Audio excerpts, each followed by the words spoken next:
Earlier stated above, we declare that Dr. Doyin Okupe, having failed in the payment of his membership dues for the last 6 months of joining the party, has forfeited his membership of the party and no longer fit and competent to continue to act as the DG of the Presidential Campaign Council. I just want to send a note of warning because I know now he in his usual, a boisterous manner, he might be thinking this is just a shy play. It is not a shy play. Dr. Doyin Okupe, I want to make it categorically clear to you that you are still a member of this party, and every available means, every lawful available means we will use against you with your cohort. You can never come back to this party. We will not sit down with you because you have disobeyed our constitution. President Muhammadu Buhari has accused state governors of stealing from funds allocated to local governments in the country, thereby crippling development at the grassroots. President Muhammadu Buhari stated this when he hosted members of the Senior Executive Course 44 of the National Institute for Policy and Strategic Studies at the Presidential Villa in Abuja. The president condemned the unfair treatment by governors against local government administration. He said attitude of governors portrayed corrupt practices perpetrated in using resources meant for local government administration. President Buhari wondered why states would collect funds on behalf of council areas in their states only to remit just half to the chairman, who in turn steal the resources. He blamed the situation on lack of integrity and character, which he said indicated level of corruption in the country.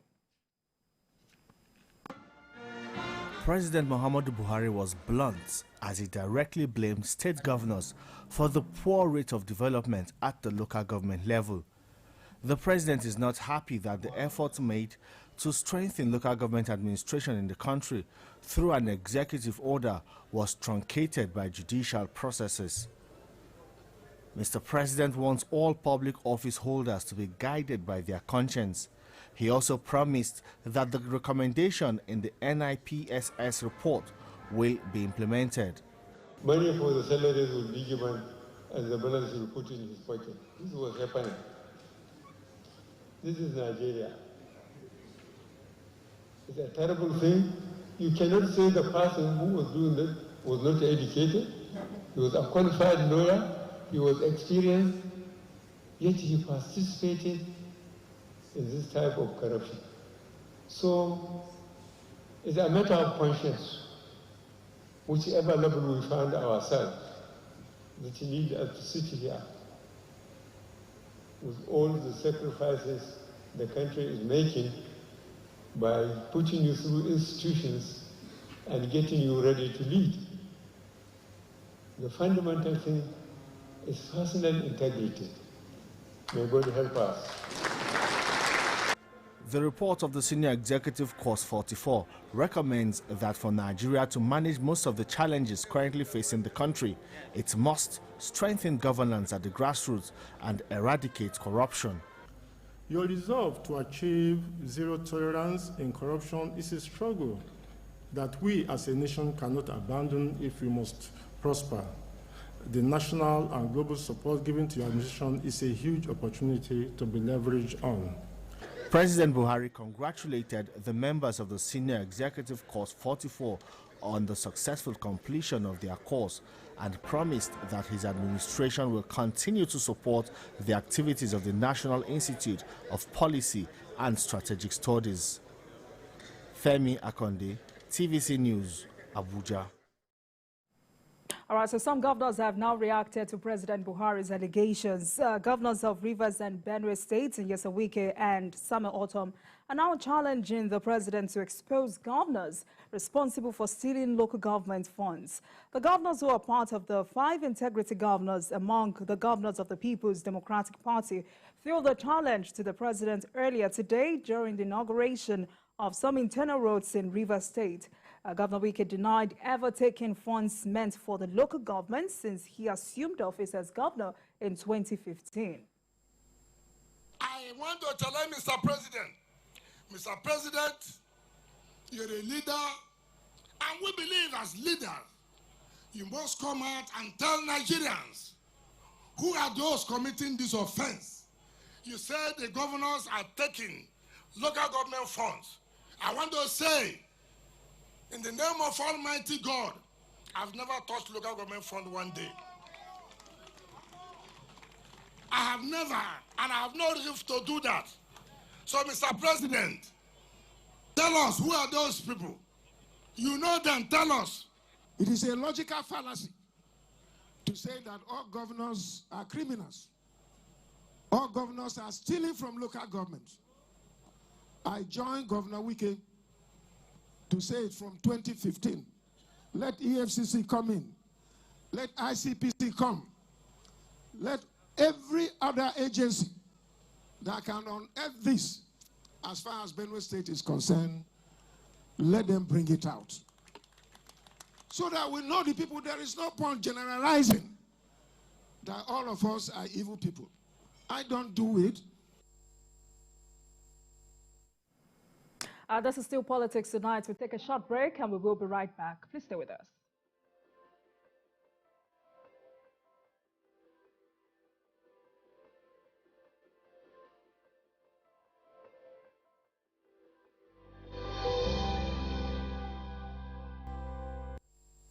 So, all in favor say aye. Those against no, the ayes have it. What do you know about the legislature, its role in governance, and as one of the three arms of government? Lagos Parliament is here to bring it to you as it is. Here to bring you every detail you need to know about the legislature in Africa's most populous city. On Lagos Parliament, you get a chance to meet the lawmaker of the week. Events are critically reviewed. You can also observe plenary in Yoruba language. I am Abimbola Agbebi. Join me every Friday at 9 p.m. as I take you through the activities of the legislature. In the month of December, on the 1st, it is World AIDS Day. On the 3rd, attention shifts to persons living with disabilities. And December 9th is dedicated to International Anti-Corruption Day. 10th is Human Rights Day, while the 11th is the 2nd anniversary of the abduction of over 300 students in Kankara, Katsina State. On the 12th of December, the World Health Organization dedicates the day as Universal Health Coverage Day. On the 17th of December, the abducted Kankara boys were freed 6 days after. 18th of December is set aside as International Migrants Day. It is the last month of the year. Brace yourself for an interesting December. Stay with TVC News.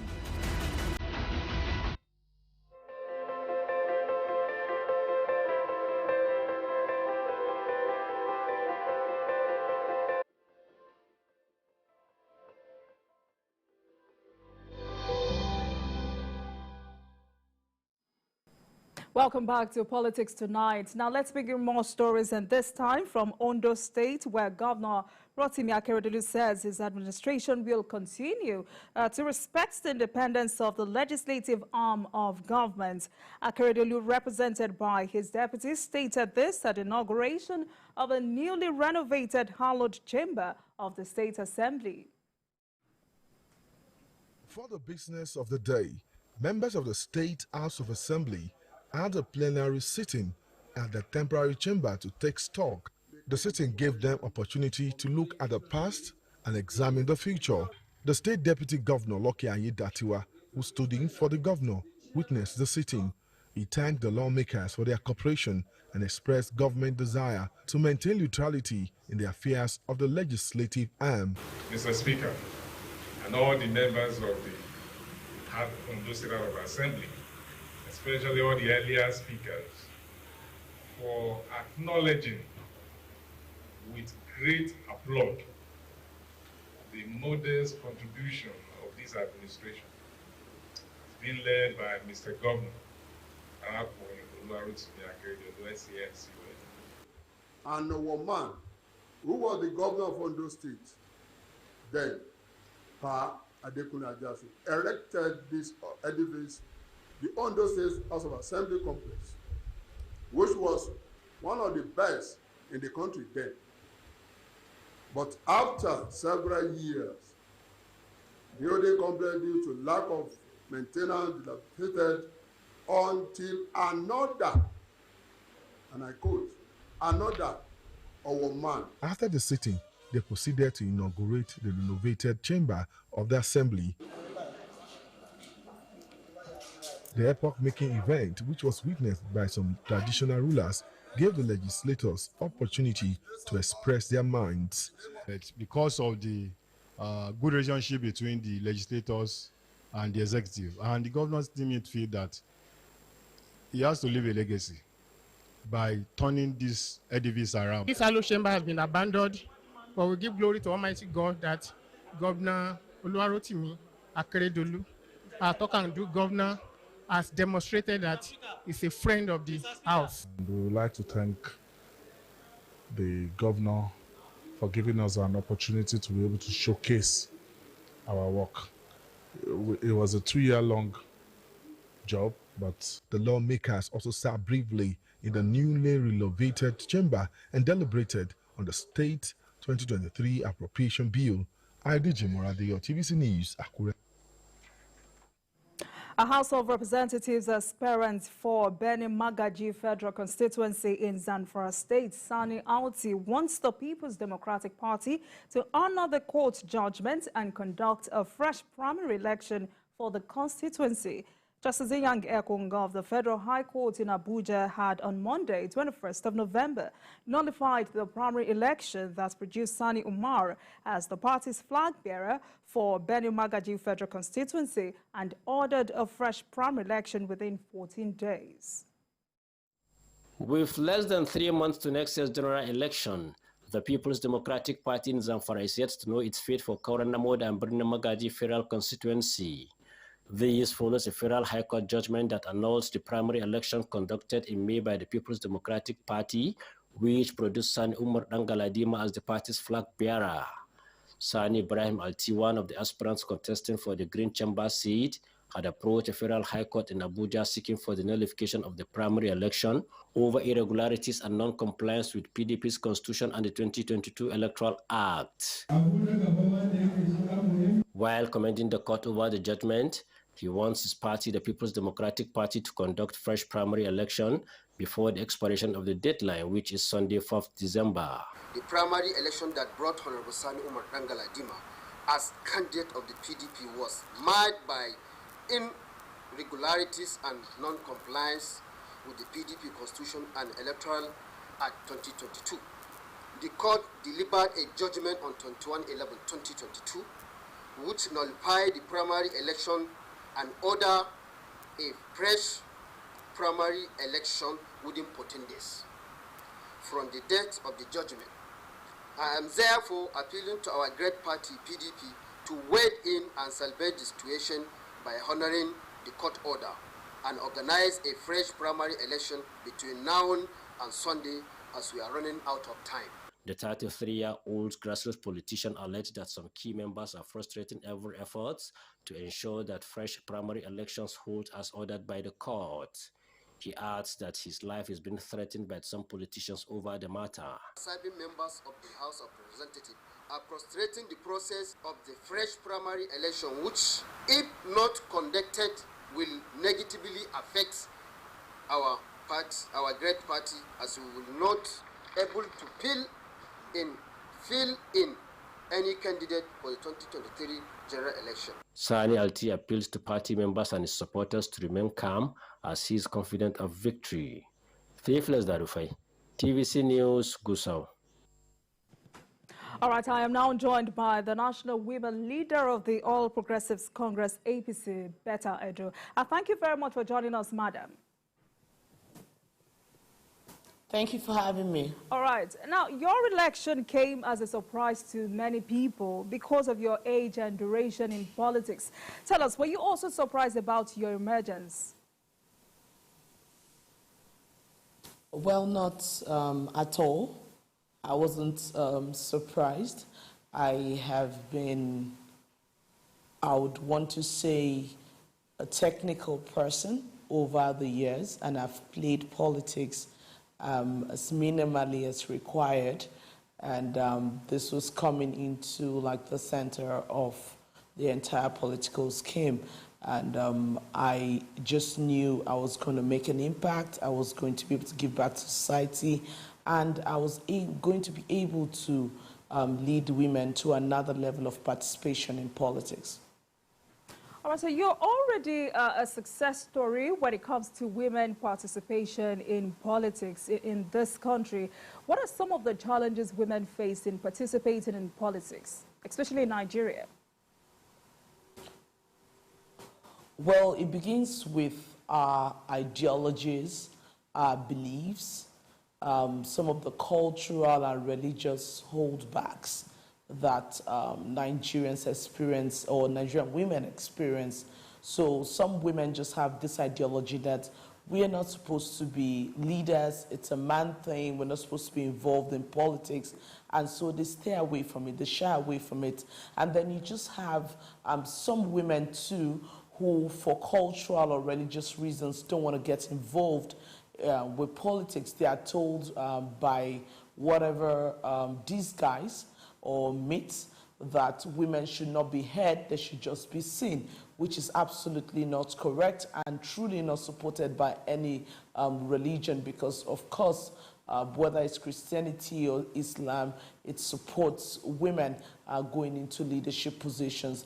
Another very important point is the fact that Nigerian women are not financially empowered. So it's difficult for them to come all out and participate, to run for offices, support other women who are running for offices, and indeed make that impact like their male counterparts would do. And so some of this have really held the Nigerian woman back, but I think it's gotten to that breaking point where Nigerian women truly want to be mainstream, they want to be included in governance, leadership, and in politics, core politics, not just put at the back burner. All right, so you would agree with me that a lot of women still believe that politics is for men. They say it's dangerous and it's not really something women should get into. But as a success story, and because of your position, how can we get more women to aspire for elective positions? I think women need to understand this very clearly. Except you are passionate about making a change in society, except you're passionate about contributing your own quota to nation development, you'll be held a very dirty game. When you get into politics, you have to fight dirty, there's a lot of violence and the rest of it. But I have not experienced such. And several other women who have gone into politics and risen through the ranks would tell you very clearly that it's just a thing of the mind, or myths which they have put forward to really abuse the minds of women and push us backwards. But I think more and more women are beginning to recognize the fact that we need to contribute our quota. And we need to be heard. Our voices need to be heard. We need to be represented. You can imagine a bill going to the House and not going through. If we had more women at the National Assembly, they would be able to lobby for this bill to go through because it's a gender-sensitive bill. So we need those numbers. And I'm glad that women are coming to that realization that they need to support each other. For too long, the men have fed that rhetoric through us that, look, leadership should be a man's thing, women truly should not be seen. If you're a woman and you're involved in politics, then you're wayward, you do not have a vision, you're not a professional, you're probably a market woman. That's not true. Today, we're beginning to have women who are professionals in politics. I'm a medical doctor. I'm a fellow of the African Public Health Institute. I'm a fellow of the Royal UK Institute for Public Health. And I can go on and on and on. I have a PhD. I have a master's. Name it. And so all of that does not prevent you from being involved in politics. Instead, it gives you the leverage to more and strongly positively affect lives of other women and, of course, lives of young people across board. All right. Now, talking about your party and how much representation women have, is your party really the best for women to achieve their political dreams in Nigeria?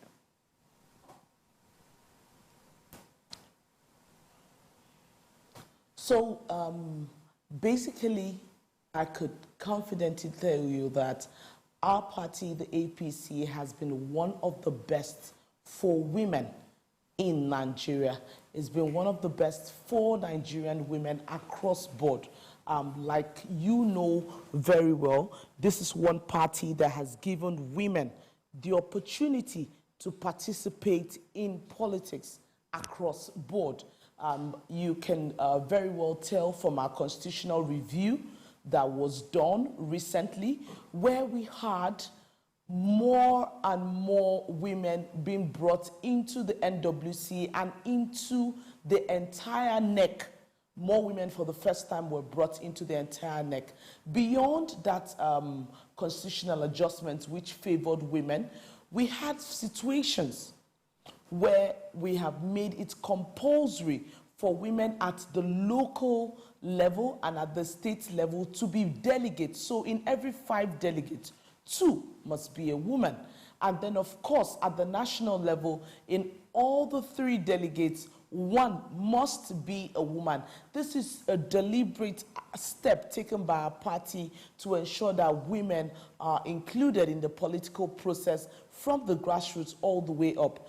Beyond this, I'm sure you know very well that our party was one that gave forms free of charge to Nigerian women.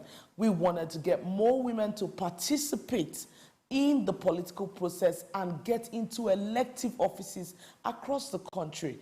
And of course, it paid off. For the first time, before now we used to have 23 women at the National Assembly and of course in elective positions running for the general elections. Some in the nearest past, we had 31 women participate. But today we have 95 women that are running for elective positions across the country. And we are positive that they will win the elections and emerge victorious, right? That way you have more women involved in political positions. Of course, they are elected, and they can be able to defend women. If our bills go to the House, whether it's at the state level or at the national level, you have more women to get involved in it. And this is a precedent we are setting ahead of the local government elections that would come immediately after the general elections. We want to see more women emerge at the grassroots as councillors. We want to see more women emerge as vice chairmen. And of course, more women emerge as chairmen of the various local governments across the country. These are ways that you actively begin to get women involved in politics, and they grow from there to whatever heights they want to achieve. All right, then. Now, let's take this a bit further, especially in northern Nigeria, where women are rarely considered for political elective positions. What has been done in APC to address this problem? I think we gave some very special emphasis to the northern part of the country. But first of all, we must state that there are very strong, wonderful examples from the northern part of the country. We give kudos to Governor El-Rufai in Kaduna State, who was able to take a woman as his running mate. And we are hopeful that this can be replicated in more states, not just in the north, but across Nigeria. Of course, in our party APC a few weeks ago, they swore in the Ekiti state government, which had a woman as the deputy governor of Ekiti State. In fact, to be more precise, she used to be the former woman leader of Ekiti State, and she rose to become the deputy governor of Ekiti State. Yes, true to the fact there are a lot of conservative states in the northern part of Nigeria where women are not as involved as we want them to be in the entire political space. However, with a lot of sensitization, however, with a lot of conscientization of both the leadership structure of the party in those states, and indeed the elected officers in those states, we are beginning to see more women emerge even in the northern part of Nigeria. But that being said, a lot of work still needs to be done in the northern part of Nigeria. We need to break out of that shackle or myth or belief that women cannot be part of elective positions. I'm happy that we've seen good examples in some of the states, even women being appointed, and I think it's a starting point moving forward. All right, so we'll definitely get back to that. But then the attempt by the wife of the president and other women to increase women participation in the legislative process through 5 gender bills failed in the National Assembly. Do you see these bills succeed in the nearest future? Of course, if you followed very closely during the official launch of the Tinubu Shetima Women's Campaign Team, the president in his speech have said that he has not given up on ensuring that these gender-sensitive bills go through the National Assembly. So he has already instructed that the Minister for Women Affairs, working with the Attorney General of the Federation and, of course, the Office of the Wife of the President, should look into those bills and send them back into the Assembly. They've still got some 6 months to get those bills through, and we are positive, even with the response from the Speaker of the House of Reps, that those bills might see the light of day during his tenure as a president. But that being said, APC as a party is re-strategizing. Our women's wing have re-strategized to see that we have more women at the National Assembly that will be able to push, lobby, and ensure that these bills actually get passed at the National Assembly. All right, Doctor. You're perhaps the youngest national woman leader Nigeria has seen. How has the political scene been for you?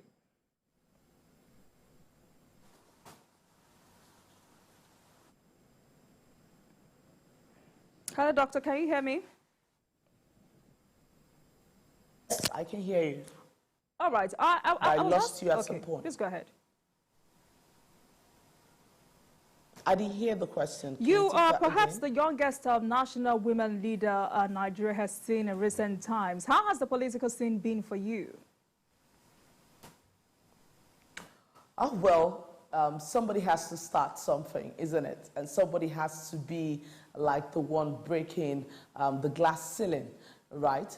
I've had, of course, my fair resistance to the fact that you are a younger person coming into the political scene and trying to place your own mark on the political scene.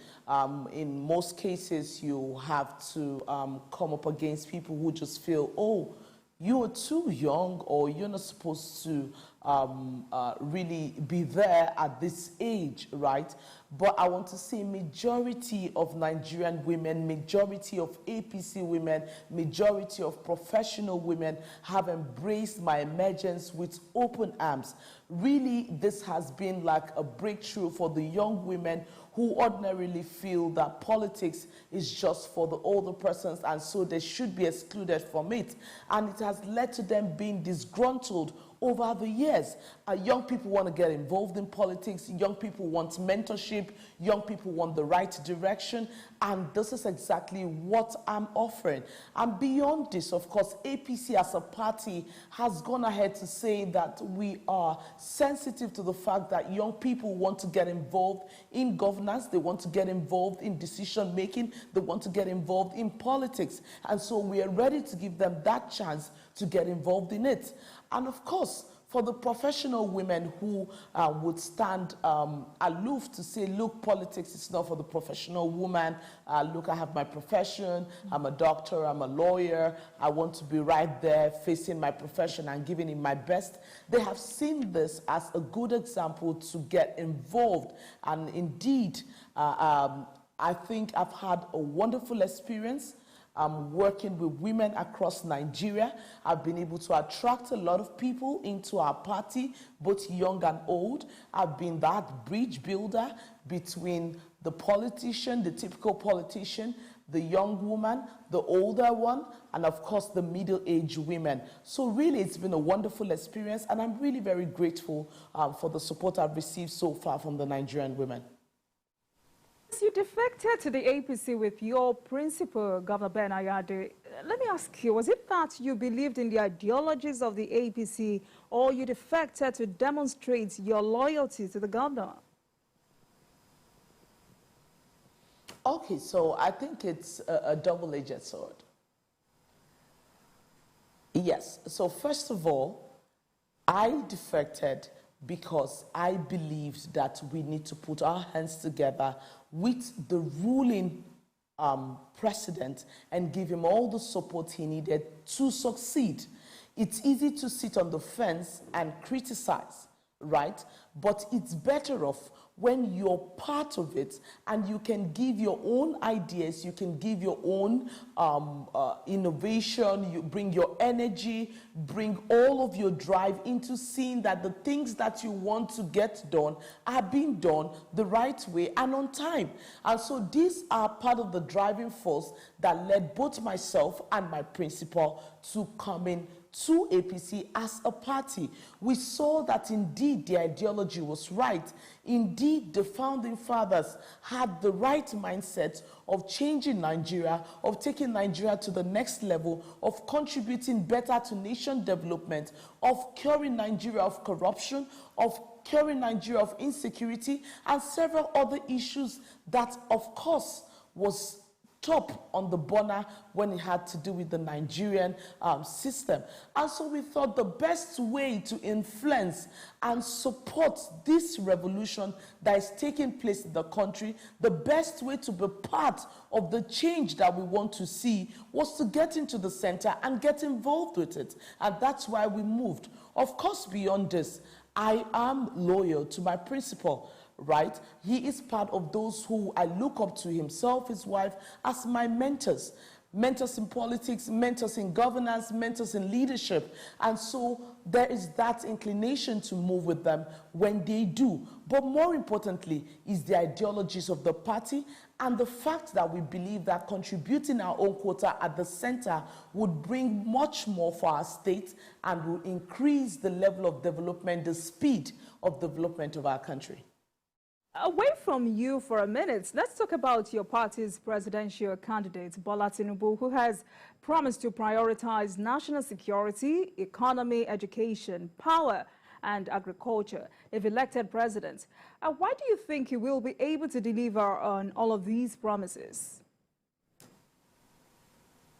I think it's simple. APC has the best candidate on the ballot for the presidential election come 2023. We are not asking for I will do. We're asking for evidence. What have you done in the past? I'll take us through the various sectors, but I'll begin with women inclusion in politics. Nobody has been as bold as Asiwaju Bola Ahmed Tinubu in the political space. Number one, he fought for democracy when it was not in trend to fight and stand up for democracy. Number two, he fought very hard to see that women are included, not just in the back burner or somewhere in the middle, but right at the forefront. When it was not trendy for any governor to run with a deputy who is a female, Asiwaju Bola Ahmed Tinubu took the bull by the horn and brought in a woman to run as his deputy, and he won that election. And after then, if you check throughout the West, it's been a trend, whether in Lagos or Ogun State, which has, of course, Ogun has a female deputy governor right now, or you go to other states in the West, even up to Ekiti, we just swore in a female as a deputy governor. This is showing, leading by example, right? Asiwaju Bola Ahmed Tinubu have always prioritized women in leadership positions. I'll go ahead to state that he was the first that started the trend of appointing a woman as head of service in Lagos. You can go and check the records. Beyond appointing a woman as head of service in Lagos, he actually gave employment opportunities to several women to come into the Lagos civil service. And that's why when you look at the permanent secretaries in Lagos today, which is 100% evident, you'll see that most of them are women, more than 50%. Going beyond that, he was able to appoint the head of the judiciary in Lagos as kind in a society where it was purely patriarchal. You see just men everywhere across board, right? Moving away from women, Asiwaju Bola Ahmed Tinubu came to Lagos at a point where Lagos had a lot of challenges. Security challenges, like you very well know. The economy was down. The IGR of Lagos was about 50 million naira in every month, of course. But today, as we speak, Lagos State is about the third economy in Africa. And it's in the next few years will become the #1 economy in Africa. So you're driving from 50 million naira to over 50 billion naira every single month. That's a huge departure from what the typical economist will tell you that it should be. I would leave the economic sector and step into the educational sector. Asiwaju Bola Ahmed Tinubu, of course, like you know, he started the free education for basics. He went ahead to ensure that people write WAEC and NECO in Lagos State free of charge. And today is the trend. This is to provide at least the basic education for every child that is living, resident in Lagos State who is using the public schools.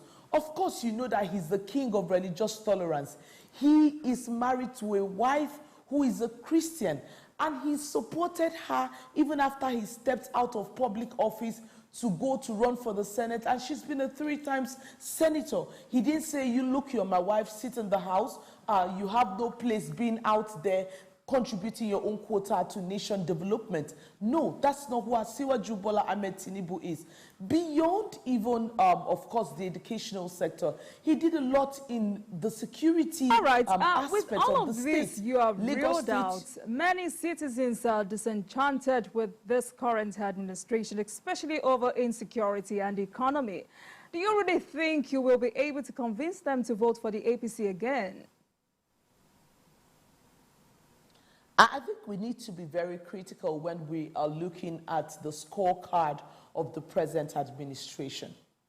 The present administration have done a lot of things to improve our whole situation as a country. Vis-a-vis the fact that this present administration has gone through a global pandemic that has affected every economy. I'm sure if you study even the UK and know how much it is for food items in the UK right now, what is the inflation rate, how much have things gone up by, and what is the economic situation in those countries, you understand that it's not a situation that is only for Nigeria. It's a global phenomenon that has affected even the best of economies around the entire world. And so you cannot entirely blame it on the country to say they have not fulfilled what they promised. This government has built on infrastructure. They have done a lot to contribute their quota to building the capital things, which will, of course, improve the economy over time. So this is kind of like the foundation that have been laid by the President Muhammadu Buhari's administration. But now the point is for Nigeria, before this time, we had places in our country where we had flags of different sects saying that they are in charge of those places. We had incidents every other day before President Muhammadu Buhari took over as the president of Nigeria. Today, we've had less of that. There's no single territory in Nigeria that is taken over by whether it's Boko Haram or any other sector at all that have their flags flying anywhere. These are steps forward, and we believe strongly that Asiwaju Bola Ahmed Tinubu that has been able to walk in the economic sector, has been able to work in the security sector of Lagos State, which is bigger than several African countries. Remember, Lagos State has a huge population of over 20 million persons, right? If he has been able to do this in a mini country, he definitely will be able to do it in Nigeria. And so for us as Nigerians, we are saying hope is renewed. Hope is here. Prosperity is here. A man who has worked and built teams that have grown up to become great and mighty in Nigeria can do even more. He's given the young people a chance. He has given women a chance. And he's ready to even do more for women and young people. So there's really no reason to vote any other person. But would you agree with me that, would you agree with me that Nigerians, poor Nigerians, are not concerned about figures, but they are rather concerned about how much is a bag of rice in the market, how much are they buying fuel at this time, and how safe are they when they travel along the highways? So I think, just like I stated clearly earlier on, there is no part of the world as we speak right now that is not buying food or any other item higher by over 10 to 15%, some countries 20 to 30% as compared to what it was before this time. Following a global pandemic, it is expected, the economic experts will tell you in very clear terms that this is expected. So it's not the fault of the government of Nigeria that the prices of things are higher. But like we have said very clearly, Nigeria under Asiwaju Bola Ahmed Tinubu, just like he has done in Lagos, will move Nigeria building on the foundation laid by President Buhari from a consuming economy to a producing economy. And this would bring down the prices of things and even improve the value of our naira. And so we're saying again to Nigerians, hope is here, renewed hope is here. We have seen the challenges. We know where the government of President Muhammad Buhari has performed very well, and will build on those. Where we have not performed up to the expectation of Nigerians, we will improve on what needs to be done. You can go through his manifesto. His manifesto is very clear on how he intends to take Nigeria from where it is now to a higher height. And so Nigerians must commit to that hope. Nigerians must commit to the evidence which has been put forward in Lagos that can be replicated in Nigeria as a whole. All right. Atiku Abubakar of the PDP is a formidable force and experienced presidential candidate who has contested 5 times, while we also have Peter Obi of the Labour Party, who currently enjoys so much support from restive young Nigerians. How worried is your party about this? Oh, we're not worried at all. We're not worried for many reasons. First and foremost, if I want to start with our dear His Excellency Peter Obi, I would want to state very clearly, Anambra State today can in no way be compared to a Lagos State. He had an opportunity to show Nigerians the true stuff he's made up of. And he had an opportunity at governance to change an entire fortune of a people and make it better.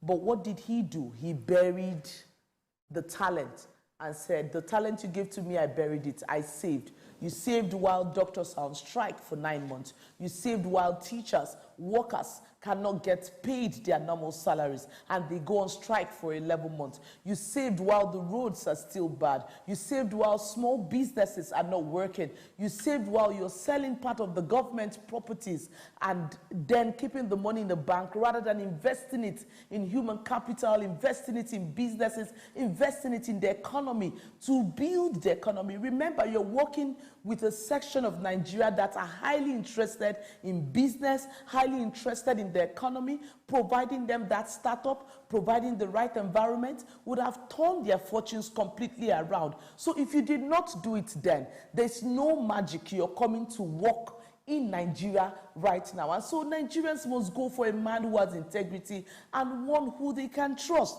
Of course, referring to the former vice president of the country, His Excellency Atiku Abubakar, yes, we agree that he has been in the political space for quite a long time. Yes, we do agree that he has some political mileage.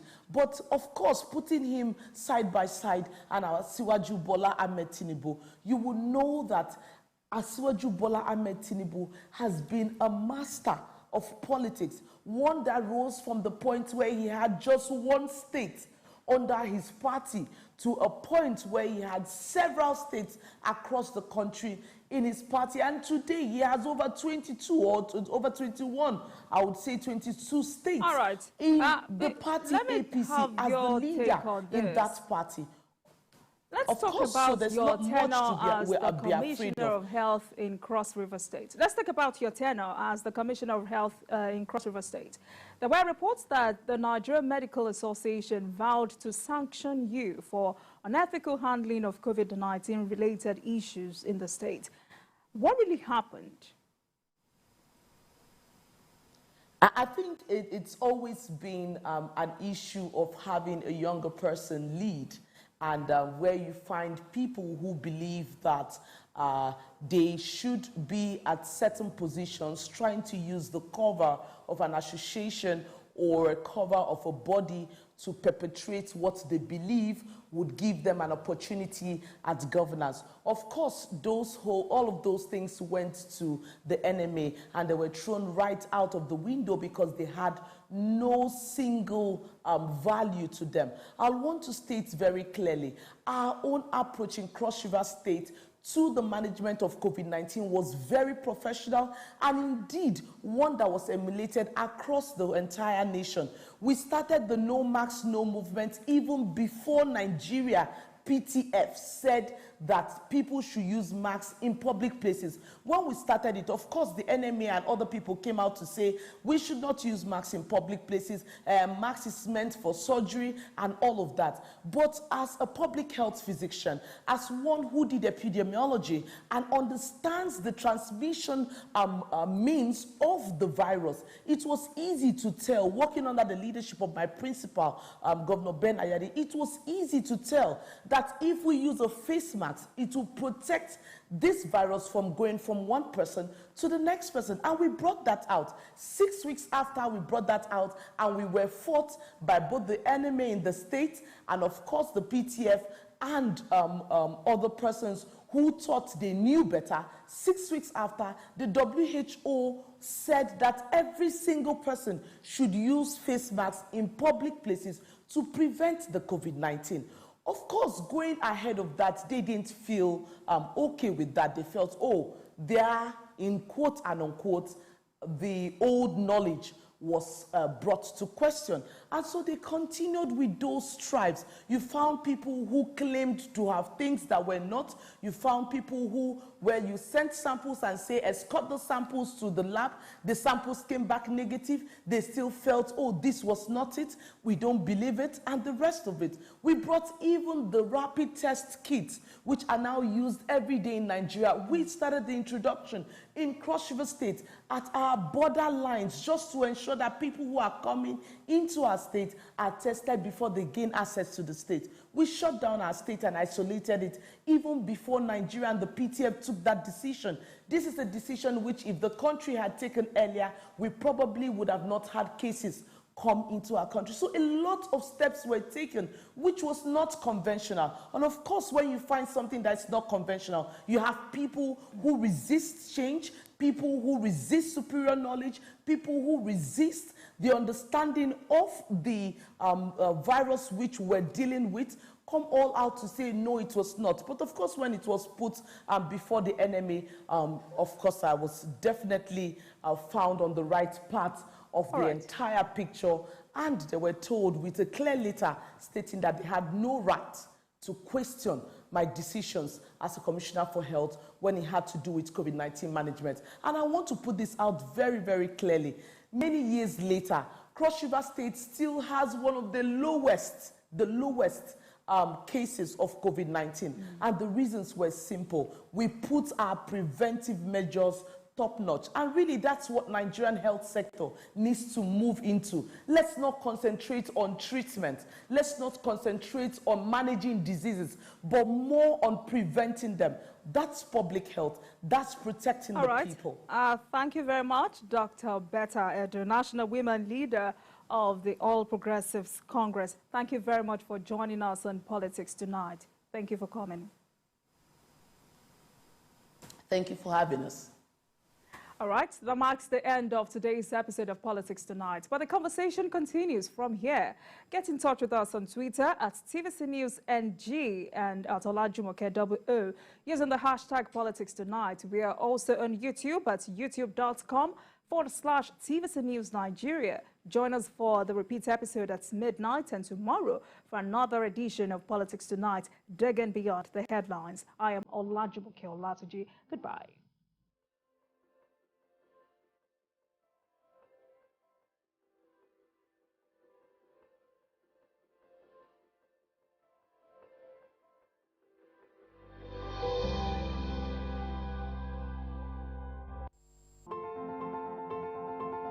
Every 1 hour, 86 migrants enter Lagos State.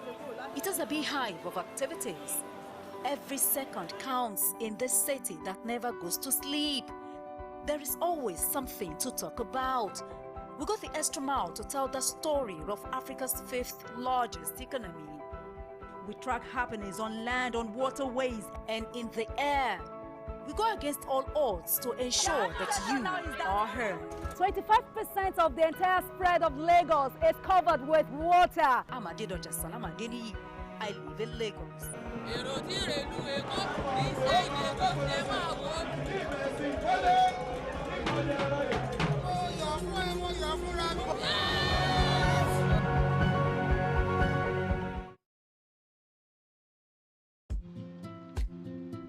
Kano State is not just the commercial capital of northern Nigeria. It is the seat of an ancient kingdom that has thrived for more than 1,000 years. It's home to people with a proud and glorious heritage, a dynamic and thriving state. Let's take you on a weekly ride through Kano to see how Governor Abdullahi Ganduje is making steady strides through infrastructure development, education reform, quality and affordable healthcare, urban rejuvenation, human capital development, and more. Kano Spotlight, Friday, 9:30 p.m. on TVC News.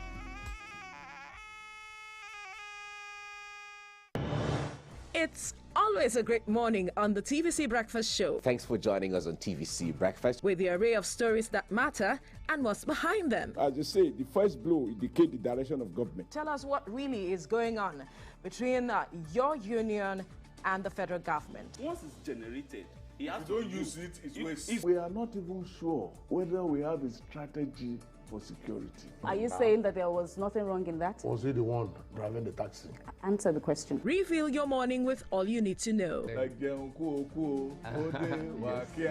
yes, just mundane lyrics. Yes. How does that fit into your scheme of events or duties right now? No chief of staff, no general has the right to call a governor to order. The governor has been elected by his people. Start your day right, because this is the breakfast show that adds to your breakfast. TVC Breakfast, weekdays at 7 a.m. only on TVC News. With all the health advice out there, it's almost impossible to make sense of all the noise. BBC Life Clinic aims to sift through the noise, hullabaloo, and clatter, so the experts can be heard. BBC Life Clinic. Never miss a moment. Instant breaking news from all over the globe. Live streaming of your favorite programs delivered directly to you. Watch anytime from anywhere on your mobile or smart devices. Download the TVC News app today. Available on Google Play and Apple Store. As more houses are springing up in Etiosa, Lagos State, residents are not smiling. There are fears that some communities in the area might become cut off from civilization as a result of the activities of developers in the area. The lawmaker representing the constituency in the State House of Assembly paid a visit to the affected communities. I need car like that. Who has car like that? An eyewitness video showing the state of Orchard Road in the Ajah area of Lagos shortly after a downpour. This video shows what residents of the area experience during the rainy season. And after every rain, motorists are seen taking bumpy rides while cars wriggle in and out of the many potholes that have now taken over a large portion of this once smooth road. It's another season of discomfort for residents of Orchard, as the once cherished 6-kilometer road is now a motorist's worst nightmare. You need to park your Benz and use Uber.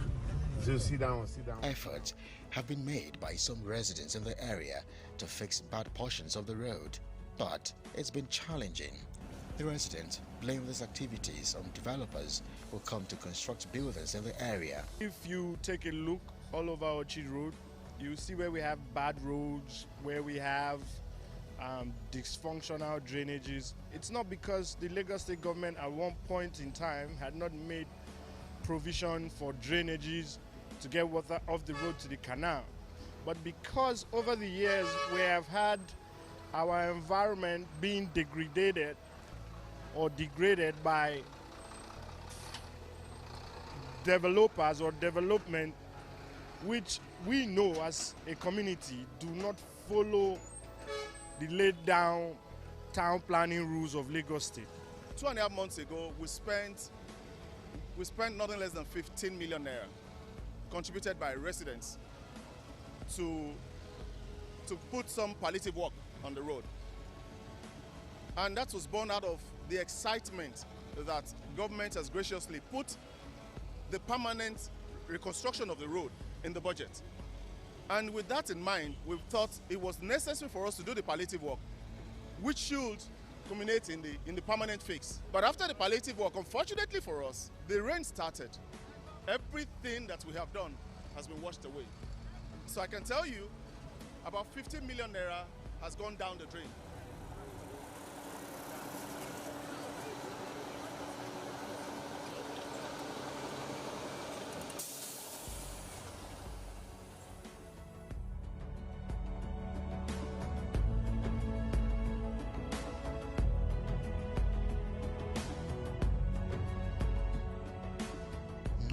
Adams is the lawmaker representing the community at the Lagos State House of Assembly. His visit to the area seems to have brought succor to the people. About a month or 2 months ago, there's a community effort. They came together as an association to fix those palliatives, and I'm aware that I can feel what they are doing too. No, they could see our efforts. We are making effort. That's why I said the design is available. The design is ready now. You know, as a government, if you want to work, there are some processes that you have to go through. These are the stages that I'm talking about. And as I speak to you now, the design is ready. And if the design of a road is ready, that means they are about to commence the construction of the road. So I feel their pains. I understand what they are going through daily. You understand? So you can see this is Orchard Road, and you can see the road. Yeah, the road is not in good shape. However, I feel their pains too. But sincerely, on the part of the government, on my own role, thanks to the Right Honourable Speaker, Right Honourable Achille Obasa, we have been able to include this Orchard Road in this year 2022 budget, thanks to our speaker for that. However, just about a week ago, I just spoke to the special advisor to the governor on works, Engineer Ramide, and she told me that the design of this road is ready. They have suffered a loss on this road. So I'm appealing to the governor, the SAO, to please come to our aids and commence this construction immediately. Just like Orchard Community, Alpha Beach Road, recently renamed Murphy Road, is another waterlogged area with a peculiar topography. Its proximity to the beach makes it susceptible to flooding, but the story is gradually changing with the construction of this drainage.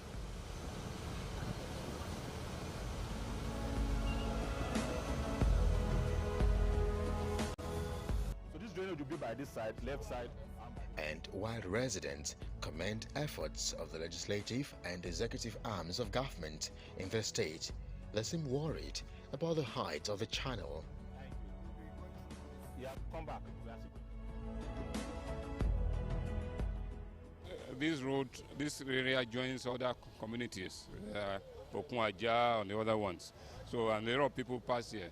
Instead of going through the other extreme end of Aja, or going like Abraham, they prefer to go through this place. So there's a lot of traffic. So, and then people also going to the beach. We use this opportunity to thank the state governor and our honorable Assembly and honorable madams for the good work that we're doing. The assistance we're giving to us in Alpha Beach. This road was started about last year, and we told him that we are having a difficulties on this road, and he promised that he will come down to come and see how the road is going on. So, but the road is very bad before. Initially, the government have already promised us for a long period that they wanted to re-establish the road, but we thank our governor Sanwo-Olu to make the road commence now. But we pray to Almighty God that they should at least we should try and finish the road. We have heard their fears, and we have done our part at different forums to allay the fears, because definitely we are considering every stakeholder on this road. First place, there have been attempts in the past to fix this very road, and those attempts have failed over time. If you look at parts of this road have been paved with interlocks before, but it has failed because we have definitely not attacked it with the technical expertise it deserves. So what we are doing now is a perfect job that will deflood this road, and definitely is going to collect from the neighboring streets and the interchange. So I think there's nothing to worry about, as there will be no issue of flooding. We have taken all that into consideration, and we are perfecting it to ensure that from the express to Alpha Beach is good and fine.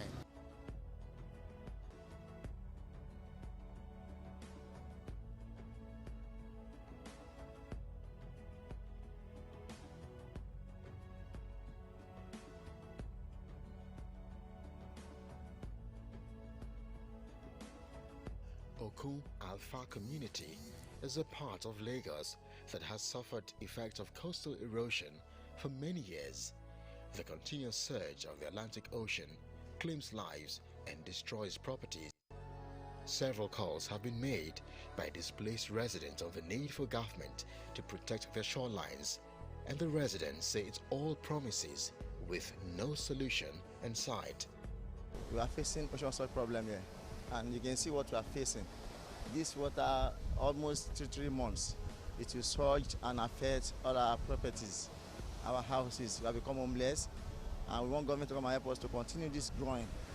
I think we have this kind of a growing that keys to the others. It will hold the sand. But now you can see when you are coming that the place you have a growing is a little bit saved. Why all this place that is sanding, you know, it is cutting off by the ocean surge. So we want them to just come to our aid, because most of us now we are homeless. Residents have become maintenance. A lot have become maintenance. Some people are homeless. Even their children cannot go to school.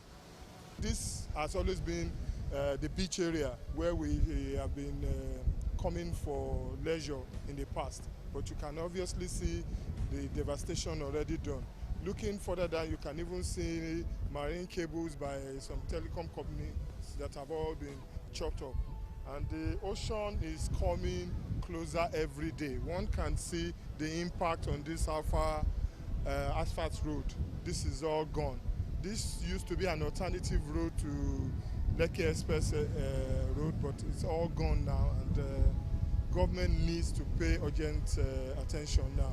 We've seen some walks, stones here, but most of them have gone back into the beach now. The areas that are not covered are now becoming more of a threat now.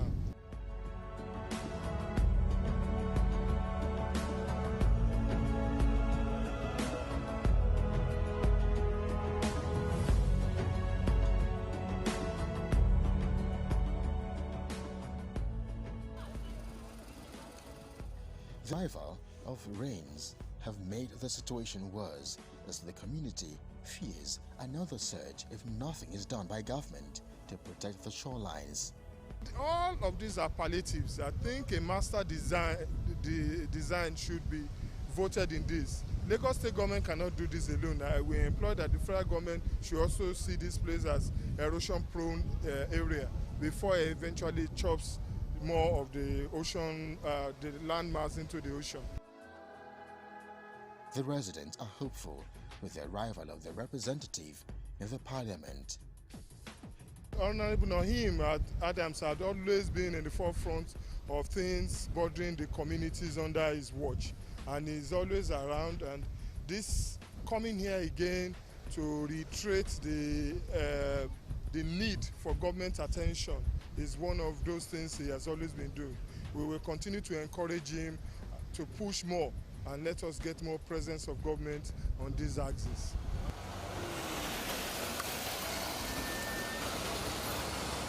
The lawmaker proceeds to inspect the construction of other projects within the constituency. Traffic congestion around Abraham Adesonya, Jakonde and Ikate axis is being addressed with provision of this flyover.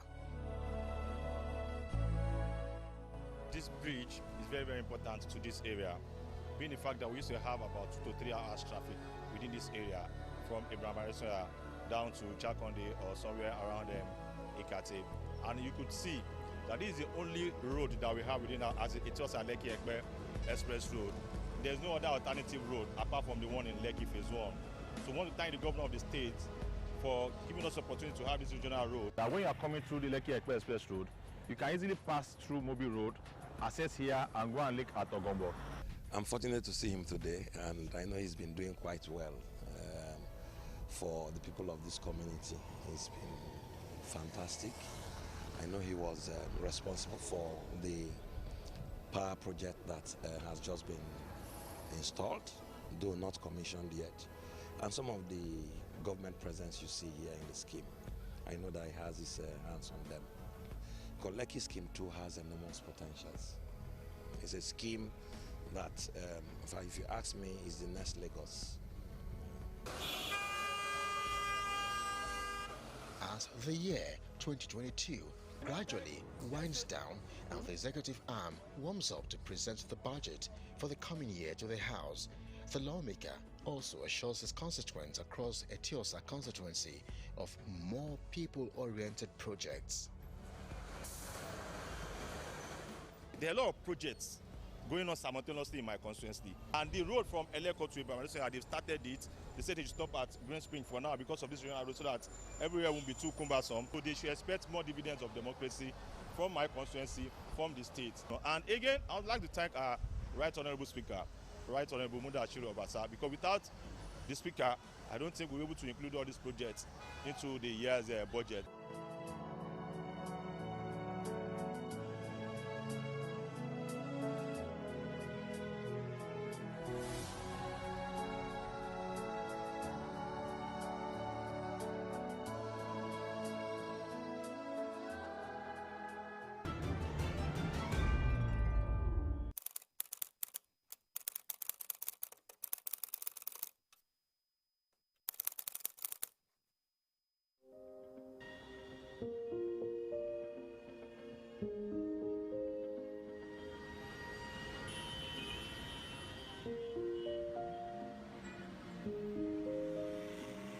Etiosa is one of the sought-after areas in Lagos, located on the island. Its proximity to the lagoon perhaps explains the meaning behind the name Etiosa. A magical terrain by the waters, a part of Lagos that speaks excellence. It is one of the eyebrow areas of the state that has a huge population and has recorded massive construction, infrastructure, and modern buildings.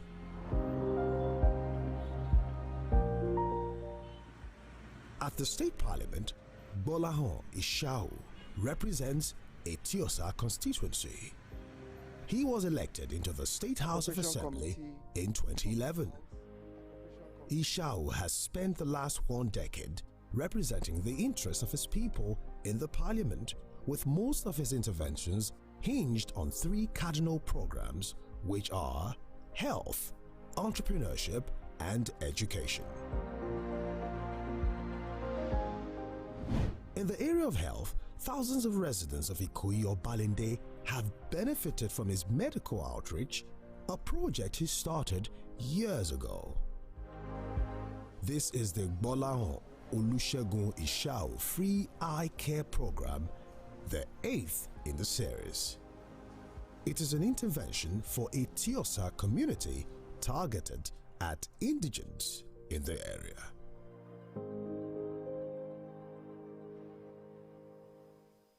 All what he's doing since year, I think it's from year 2015.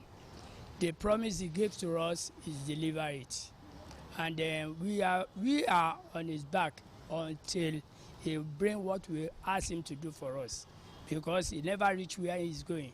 Because we have been telling him whenever he's doing program like this, always if we do glass eyes,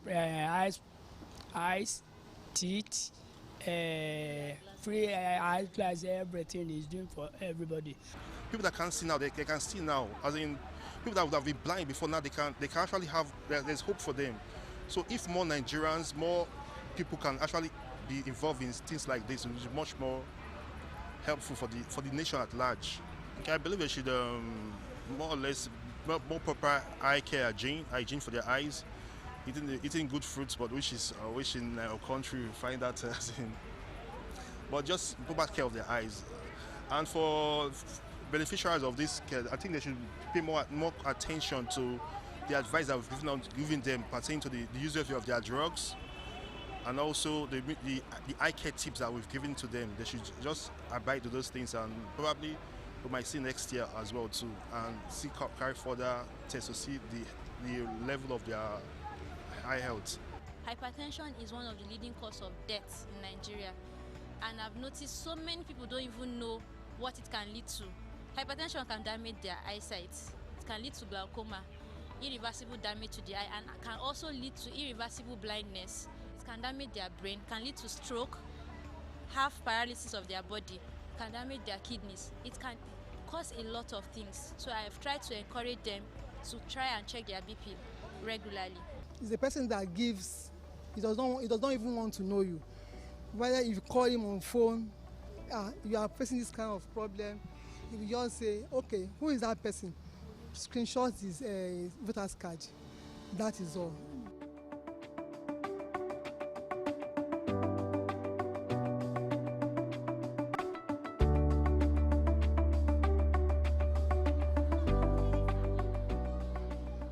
His passion for education has drawn his attention to the areas of needs of his constituents. One of such is the provision of these free school rides for pupils and students of public schools in his constituency.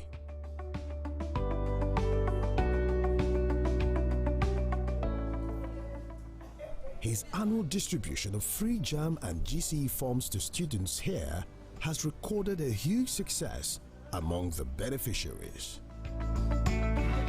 To boost the knowledge of the students in the computer literacy, ultra-modern ICT centers were sited at Wahab Folawiyo Senior High School in Osborn, a gesture he has extended to other schools in his constituency. Yeah, I'm learning computer, the processes, the words, how to go on apps. What are the things you've learned so far? What I've learned. How exciting is it? Yeah, it's so exciting. It's more than 100% exciting. I've learned how to do notes on Word. I've learned about different types of Microsofts like Excel, like PowerPoint. I've learned how to do presentations and so. Mighty Allah help us, help everybody as we enter this thing where they do make way. Lagos State House of Assembly. Ìtẹ̀síwájú la wá wá. Lagos State House of Assembly. In the area of infrastructure and provision of social amenities, Gbolahan Ishao's impact is evident. He's a godsend to our constituency. He has done a lot. I really appreciate him. a lot. The people of James George community do appreciate him. He has tried, he has done very so much to our people here, so we appreciate him. He even gave me Kurokbi. I'm using it to manage my life. Wow, I'm so glad. We have got no water here, and the Merua people sell water. They used to sell for us at a very costly amount, and it's giving us headache. We did not even complain to our honorable before we provide this. So we, on behalf of the community, I want to thank him, appreciate him very well, because he has been helping us. I appreciate her well. He do a lot of things for us for here. Many things where we not fit talk. He do her here. I give her 10 boza. So I appreciate her well. God bless her. Amati go provide for her.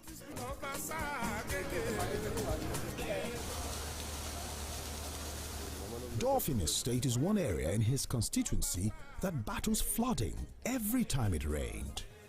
But with the construction of this channel drain extension, which was facilitated by him, life has become a lot easier for motorists plying the road.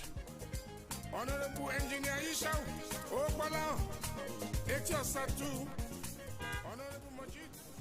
and the way they take do it on parole, if they come meet us, they talk to us, they address us. You understand? That's the only person where I don't see one-on-one where greet us. Sure, understand? So the man is a nice man. I don't lie for you, he's not a bad man. Abdulatif Abdurrahim is another motorist who feels grateful for the deflooding efforts put in place in the estate, but just like Oliver Twist, he wants more. Water comes